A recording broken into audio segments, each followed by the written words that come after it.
Bonjour. Donc en fait, dans la suite du programme, on a une petite introduction sur le sujet. Je vais me présenter. Et puis une table ronde. Donc je vais commencer par planter je vais commencer par planter un petit peu le décor de la pièce de théâtre de cet après-midi. Puis ensuite, je laisserai les acteurs monter sur scène pour qu'on joue scène 1, scène 2, etc. Donc je m'appelle Frédéric Bordage, je suis un des experts en France sur le sujet des TIC durables, du Green IT, de l'éco-conception logicielle. Bref, je connais bien ce sujet-là. Et je vais essayer en 15 minutes de vous faire part des constats qu'on fait depuis quelques années sur le sujet pour que vous compreniez bien la discussion qui va suivre. Donc je vais vraiment me focaliser sur les grands constats clés et les grands enjeux clés de la rencontre entre les TIC et le développement durable. C'est le but de ma présentation qui va durer 10 minutes. Alors le premier point, je ne sais pas si vous maîtrisez tous parfaitement le vocabulaire, j'aimerais savoir qui sait ce que c'est que le Green IT. Peut-être lever la main, c'est juste pour avoir une idée de... D'accord, donc j'ai à peu près la moitié de la salle, un peu plus, 60% de la salle qui sait ce que c'est. Donc juste pour resituer le débat, en fait, dans la rencontre entre l'informatique et le développement durable, on a en gros trois grands périmètres. Donc le premier, c'est celui qui est sur votre gauche, c'est ce qu'on appelle le Green IT, c'est ce dont on va parler aujourd'hui essentiellement. Donc c'est comment réduire l'empreinte économique, écologique et sociale des TIC. On est dans une démarche de réduction en fait, d'existants, en fait, de technologies existantes. Tout à l'opposé en fait, du schéma, on a ce qu'on appelle les clean tech, enfin, qui revêtent différents noms, le Green IT 2.0, l'IT for Green, les clean tech, où là on va utiliser ces technologies au service du développement durable. Donc dans le premier cas, en fait, c'est comment je vais éco-concevoir un ordinateur pour qu'il consomme moins d'énergie et qu'il ait des impacts environnementaux plus faibles. Et à l'opposé, c'est comment je vais utiliser cet ordinateur, en fait, finalement, pour créer un site de covoiturage. Donc pour créer de nouvelles habitudes, pour innover, en fait, en allant dans le sens du développement durable. Je ne m'étends pas plus sur les définitions, mais je voulais que ça soit clair entre nous avant qu'on parle du sujet. Donc en fait, quand on essaye de regarder les trois piliers du développement durable, on a donc People, Planet, Profit. Donc d'abord, quand on commence par les impacts environnementaux, qu'on essaye de comprendre finalement qu'est-ce qui pollue, qu'est-ce qui pose problème d'un point de vue environnemental au niveau des TIC, bien en fait, toutes les analyses de cycle de vie, multicritères, donc quand on regarde vraiment la problématique des impacts dans son ensemble, montrent que finalement, la problématique, elle est essentiellement dans la fabrication des composants électroniques. Vous avez le plus de barres, voilà, merci. Donc c'est dans la fabrication des composants électroniques. Ça, c'est une première grand constat clé, c'est que finalement, faire des économies d'énergie sur la phase d'utilisation, c'est bien, mais c'est loin d'être suffisant. Il va vraiment falloir travailler à réduire les impacts liés à la fabrication des équipements. C'est vrai autant pour un ordinateur sans écran que pour un ordinateur avec un écran, qu'on parle d'un smartphone ou d'un ordinateur portable. Et finalement, quand on zoome encore dans les composants électroniques qui posent problème, on se rend compte que globalement, c'est vraiment ce qu'il y a sur la carte mère. Tout le monde sait ce que c'est une carte mère? Juste histoire de... Tout le monde sait ce que c'est. Ah, pas tout le monde. Donc c'est vraiment le cœur de l'ordinateur, le cœur du smartphone, le cœur de la télévision, le cœur des équipements high-tech en fait, d'aujourd'hui, et même d'un appareil photo numérique presque. Voilà. Donc en fait, une fois qu'on a fait ce grand constat, il va falloir trouver des solutions pour réduire les impacts liés à la fabrication. Et juste un point important, en fait, vous entendez souvent parler des gaz à effet de serre sur la phase d'utilisation. Il faut savoir que fabriquer un ordinateur portable en Chine, ça émet 100 fois plus de gaz à effet de serre que de l'utiliser une année en France. Pour vous donner un ordre de grandeur, un ordre d'idée. On voit donc l'intérêt de se concentrer sur la fabrication, la réduction des impacts liés à la fabrication.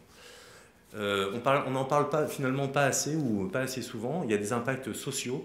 C'est le people, hein, dans les 3 P du développement durable, on s'intéresse aussi aux êtres humains. On ne s'intéresse pas assez souvent aux aspects sociaux et finalement, ce n'est pas pour vous provoquer, pas pour faire du misérabilisme ou pour exagérer. Fabriquer aujourd'hui des téléphones portables, des tablettes ou des ordinateurs, c'est un impact social non négligeable.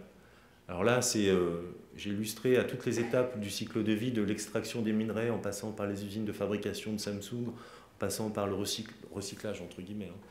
En Asie et en Afrique, vous voyez les usines de recyclage, à quoi elles ressemblent en Asie et en Afrique.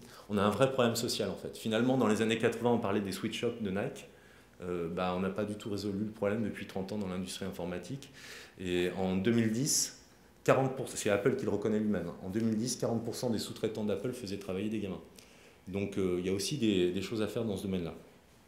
Alors je vous rassure, je parle surtout des problèmes dans l'introduction et dans la table ronde, on va parler des solutions. Hein. Rassurez-vous. Donc finalement, si on part de ces deux constats-là, on se rend compte qu'il y a en gros trois approches, trois démarches qui vont être complémentaires pour réduire, disons améliorer, pour être positif, améliorer la performance, développement durable des offres numériques. La première, ça va être d'étendre la durée de vie, puisque si on utilise plus longtemps nos équipements, on en fabrique moins. Si on en fabrique moins, il y a moins d'impacts environnementaux. Évidemment, ça va être d'en utiliser moins. Et pour utiliser moins d'équipements, va falloir peut-être avoir des logiciels qui sont moins gourmands. Et puis évidemment, sur la phase d'utilisation, on doit faire un effort pour réduire la consommation d'énergie. Éteindre un ordinateur qui ne sert à rien pendant la nuit, ça a aussi du sens. Voilà, juste pour être un peu provoquant notamment pour que la table ronde soit un peu plus animée, j'avais rajouté un point, c'est que globalement, faire des économies sur la phase d'utilisation, s'intéresser aux économies d'énergie en France, ça ne doit pas être une priorité. Ce n'est pas tout à fait le cas. Si on peut faire des économies d'énergie, autant en faire, hein, évidemment. Mais au regard des constats qu'on fait sur les ACV multicritères, évidemment, il va d'abord falloir travailler sur l'allongement de la durée de vie. Allonger la durée de vie des équipements, c'est là qu'on fait les plus grosses économies d'énergie, paradoxalement. Enfin, ça ne tombe pas sous le sens en général. Et donc finalement, pour résumer ce que je viens de dire et comprendre pourquoi on en est là, quelque part, il y a deux lois qui ont été écrites par des chercheurs qui sont assez intéressantes. La première loi, en fait, c'est la loi de Koumé, Jonathan Koumé, qui a été cité d'ailleurs dans l'invitation à cette conférence. Donc, M. Koumé dit finalement, tous les 18 mois, la capacité des microprocesseurs à faire des calculs, en fait, cette capacité, à capacité égale, on est capable de consommer 2 fois moins d'énergie. Donc en gros, on progresse d'un point de vue matériel, on réduit les impacts puisqu'on consomme 2 fois moins d'énergie pour faire le même nombre de traitements. Mais Wirtz, un autre chercheur, nous dit depuis 1991, je crois, c'est ça Olivier ? Ouais.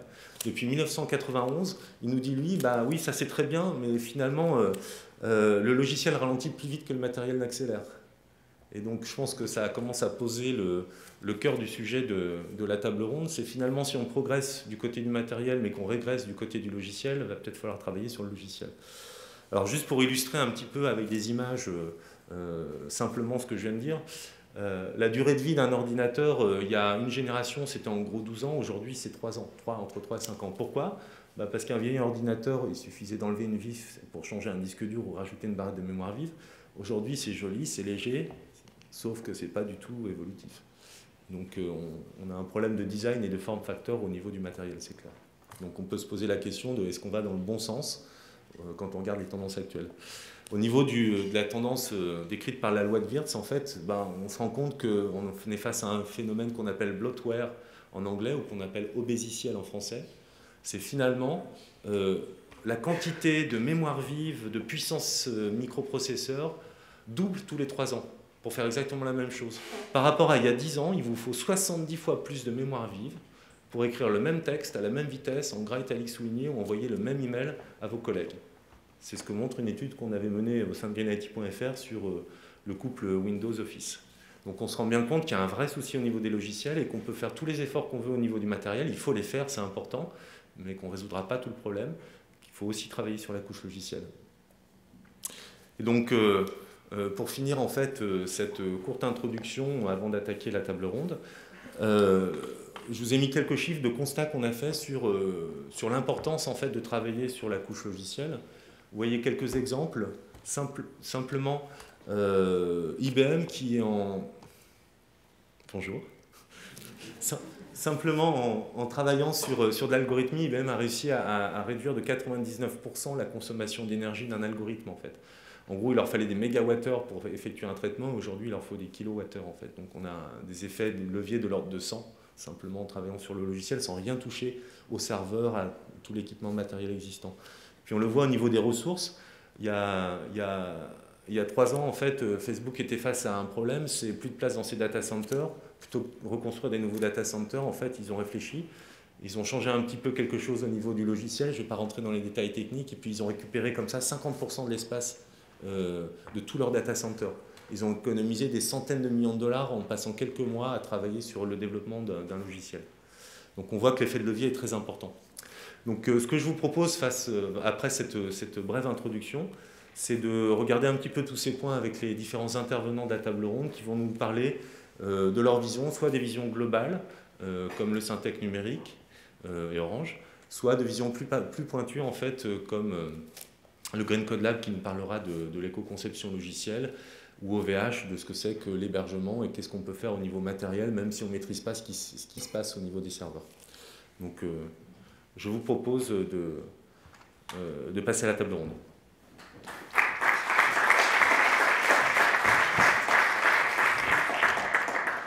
Alors, juste une petite précision, avant d'attaquer la table ronde, on a Eva Kern qui devait être avec nous et qui a eu un problème de train. Et donc, je vais juste lui poser une petite question pour commencer la table ronde et après on fera la table ronde physique ici.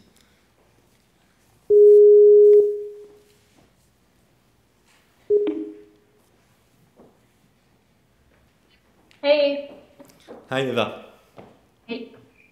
So everybody is listening to you, and we are beginning the roundtable.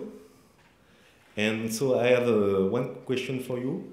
When we were preparing this roundtable, you told me that we spoke about users, and so I have a question about users. What can be done to make software eco-design mainstream? Because we, during the roundtable, we'll speak about solutions, technical solutions, but we won't talk about users. And I know that you want us to talk about users. So what are the solutions, if focusing on users, to make eco-design, software eco-design mainstream? Yes, in my opinion, it's quite hard to include the users in all the evaluation, because I think the transparency is very important on this part, because I think the user is the one who has to use the software, or especially websites and online services. And that's why I think that it's important to inform the users and also bring the users into the discussion, because if you can find a lot of technical solutions to get the better energy efficiency, for example, or to get a better footprint of software, I think the user is the one who has to accept the results and he has to use it. And that's why I'm quite sure that it's really important to give information to them and to bring out something like, I'm thinking about a green label, for example, that the user can be informed and that he knows what's going on and that he can also bring his experiences in it. That's why I think the user is quite important, apart from the technical side. So what you are saying that we, for hardware, we have eco-label like EPIT or Energy Star, and what you are saying that if we want to empower user, we need to find a software eco-label. That's it? Yes, yeah, that's what I think. Okay, thanks. So we'll begin the roundtable here in Paris. Yes. So thanks for your intervention, and bye-bye. Yeah, thank you, bye.